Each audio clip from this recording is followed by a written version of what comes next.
Taip, gerbiami lietuviai, lietuvaitės ir lietuvaičiai, kurie gyvena Norvegijoje, noriu jūs pakviesti dalyvauti Lietuvos valdžios rinkimuose į Lietuvos Respublikos Seimą. Tai neeilinis įvykis.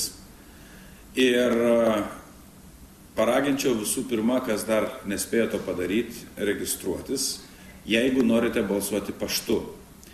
Tai spalio 5 būtų paskutinė diena, kai jūs privalote suteikti mums jūsų duomenis, visų pirma, pašto duomenis ir tuos duomenis, kurie yra reikalingi išrašyti iš paso. Bet jeigu turite galimybę, labai kviesčiau balsuoti atvykstant į Lietuvos ambasadą Osle, Dronningens gate 3, spalio 12 dieną, nuo 7 ryto iki 7 valandų vakaro.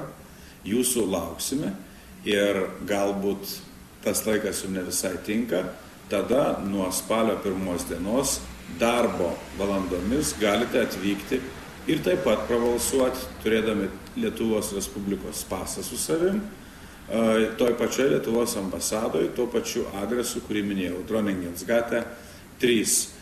Žodžiu, jeigu norite turėti geresnę valdžią, kurią jūs norite išrinkti, kviečiu atvykti ir atlikti savo Lietuvos piliečio pilietinę pareigą.